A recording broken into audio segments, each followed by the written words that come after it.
Welcome to Cinemaphile, where we bring you the best in independent, documentary, and foreign films, and we talk to the people who made them.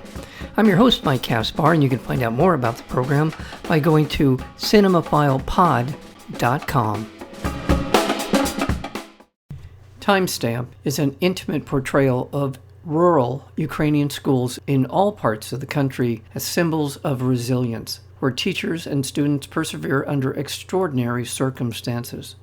Timestamp provides an intimate and rare glimpse into how the war in Ukraine is affecting the daily lives of students and teachers, capturing the challenges of providing education and a sense of normalcy for children amidst constant danger. It is very intimate, it is raw, it is a lot to be truly admired about this film, Timestamp. We're joined today by the director and writer, Kateryna Gornostai. Kateryna, welcome to Cinemaphile.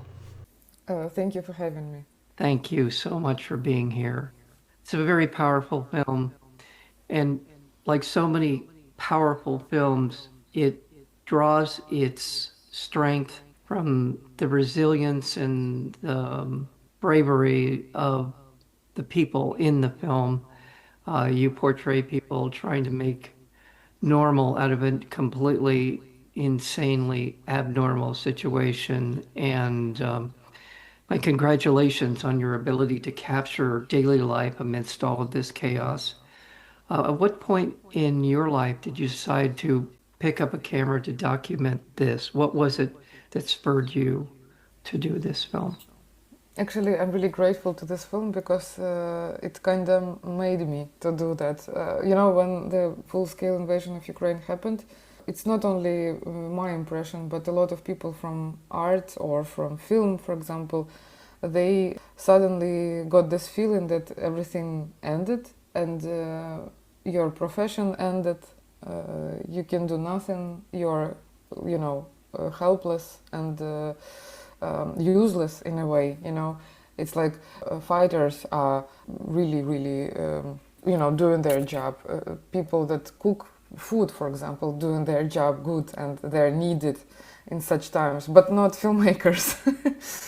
And I even had this, my first impression was, a lot of people actually started to do documentary films like from day one of invasion, but I was in shock in a way, and I was kind of so anxious that I even thought, for example, I even was afraid to take pictures on my phone because you're always thinking like, okay, so the rocket will hit your house and they will find your phone and it would be the last picture that you took. I don't know why, but with this kind of thought I couldn't even grab my phone to take pictures or do something like that. So at that period of time, the first year, I was mostly doing the physical work, that would help, and to find something like a volunteer tasks to kind of do something, and because I was not believing in cinema at all. But then this feeling of the work that I love, like script writing and in documentary cinema as well, it got back in a way. And at that particular moment, one of our NGO, Osvitoria, it's an organization that deals with teachers, reached out to our producer and said that they really want to do a film about teachers. And together with our crew, we had our previous film. It was a fiction film about schools as well. It was a coming-of-age drama, STOP-ZEMLIA. We knew schools we knew them really well because we were shooting in schools a lot, and that's why we were a perfect match for such a film, about teachers, but a documentary film. It was their invitation to think about it and probably do it, and I thought that it could be interesting if they would give us artistic freedom, which they did, and that's why Timestamp became not only a film about teachers, but about school and kids, about everything, about school as an organism. But thanks to their invitation, the film it was done. Yeah, and thanks to their invitation, I started to do cinema again during these dark times. So it's my personal thank you. You can tell that they embrace this opportunity to be seen, to be seen in a normal, and I put quotes around normal, to be seen. The fact that it feels like watching timestamp, you're never quite can forget what's happening around them. But at the same time, it is remarkable to watch a teacher in a classroom teaching the basics of an education for these young people, and to see the look in their eyes and to understand that while they really can't quite comprehend, I'm sure to the degree adults can, what is happening, it's so powerful. As I'm watching it, just I can't imagine myself in these circumstances, but also how you adapt, I guess, as human beings, the psychology and the support for one another. I'm struggling with a question. It's an observation. I'm just watching people dealing with the circumstances that are unimaginable to me. For you, seeing that for yourself, how encouraging or how does that impact you just as a person?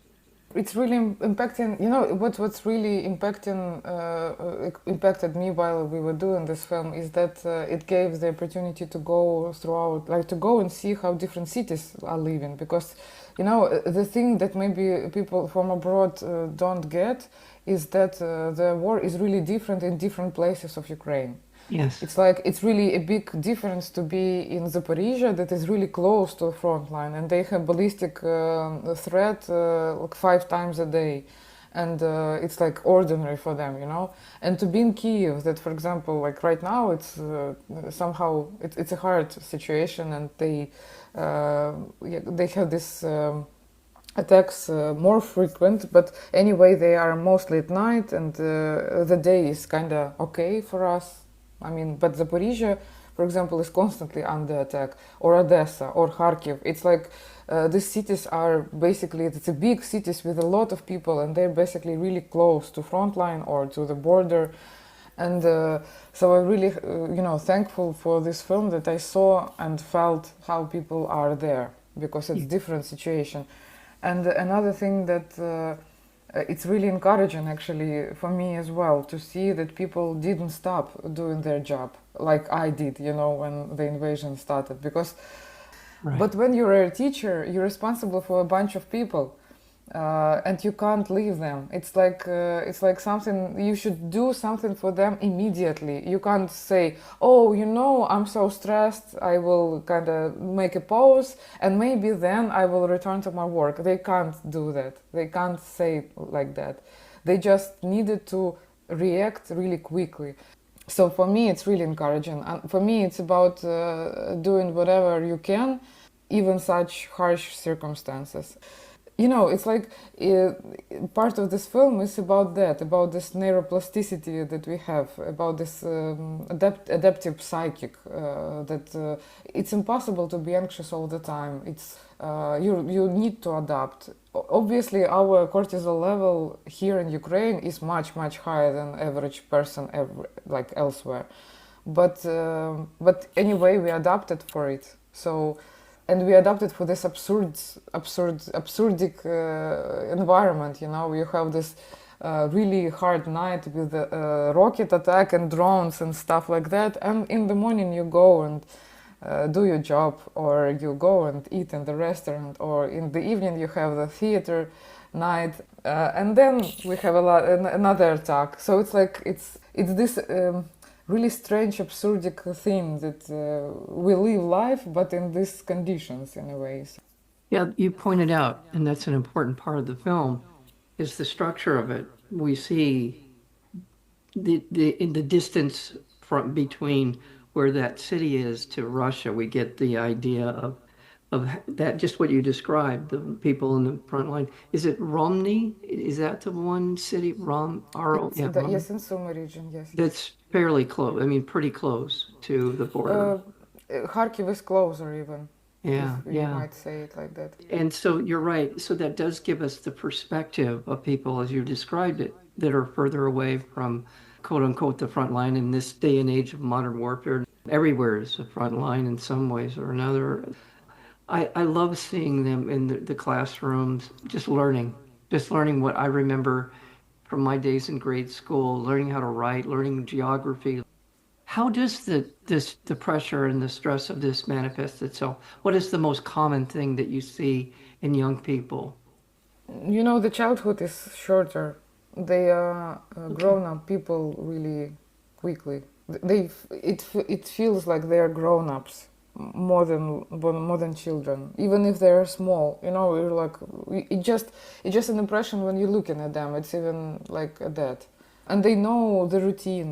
They know the routine, what to do if something is happening, and they are prepared for it because they did it a lot of time. So Mm. air alarm is on, you go to the shelter, and you do it in 2 minutes. The whole school goes into the shelter for 2 minutes. It's really, really organized action, and everybody knows what to do and how to do it, and you know, Yeah. and it's one of the scenes in the film when probably you saw how the headmaster of the school said like, keep it easy, slowly, slowly, we're okay, we're going there, because everybody is rushing into the shelter because they are not afraid, you know, they're just like doing it organized and quick.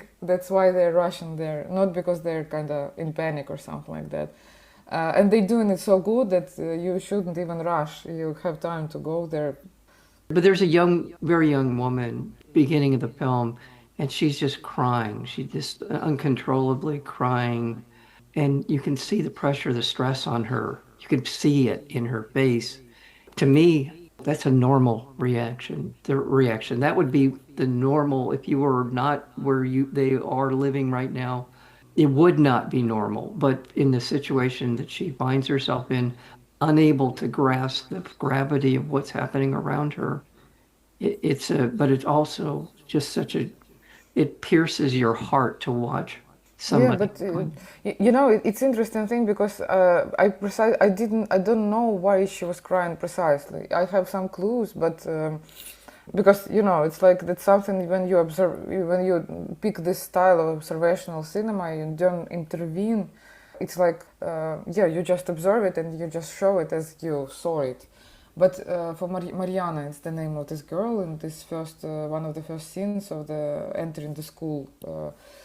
For me, it was the most fascinating thing was that she was so nervous and so crying in the beginning, but when the air alarm started, when the real threat appeared, you know, like that, and that they were all going down to the shelter, she suddenly was totally okay and smiling, and Oh, you know, inside of the shelter she was okay. And for me, it was really interesting that when the real threat appeared, she calmed down. yeah, it's Like amazing. vice versa, and it was really strange to observe. Yeah, but I understand her from different point of view. I mean, it's a stressful situation, you know. You go to the first grade, you're like a first day in your school. It's a bunch of unfamiliar faces around you, and you kind of you're really stressful about it. I think that I'm, as an introvert and anxious person, totally understand why she was so nervous. And again, I want to underscore this. It's not just this one community. It's these different places around Ukraine that we see, and we see all the different reactions and the sense of civic pride, the sense of camaraderie, the sense of unity amidst all of this. I'm very curious about the reaction. Has this been screened? Has Timestamp been screened in Ukraine? Yes, yes. I can't imagine it was a pretty positive reaction to it, but what was your takeaway from the screenings that you have had in Ukraine?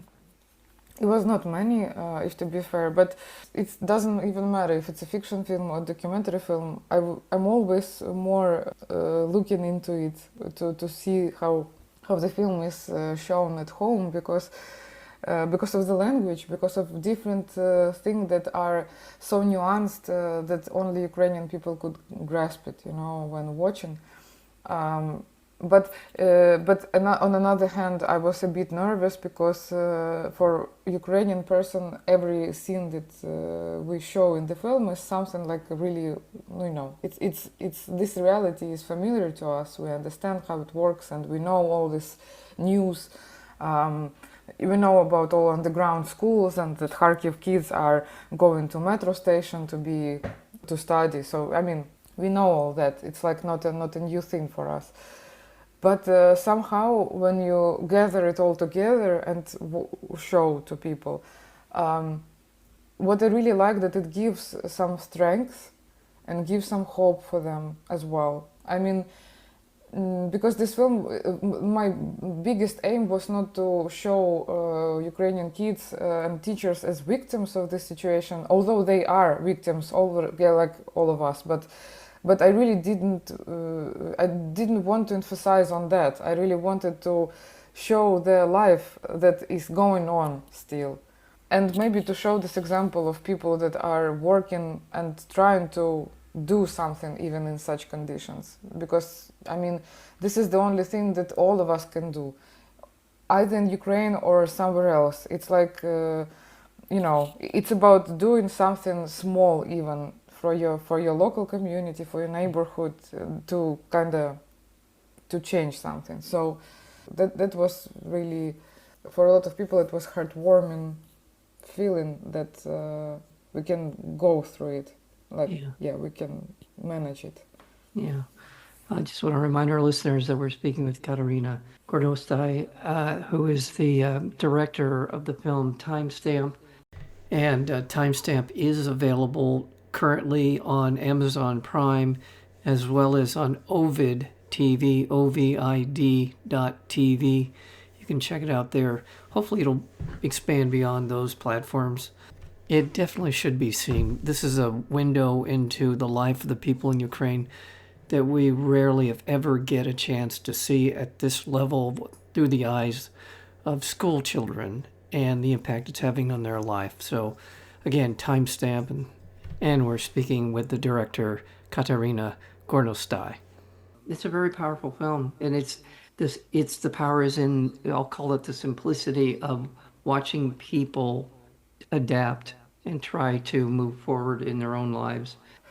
I really hope that it will have some kind of therapeutic way to maybe start talking about it, and we started meeting it, because this is interesting thing. This kind of thing about the war that has ended.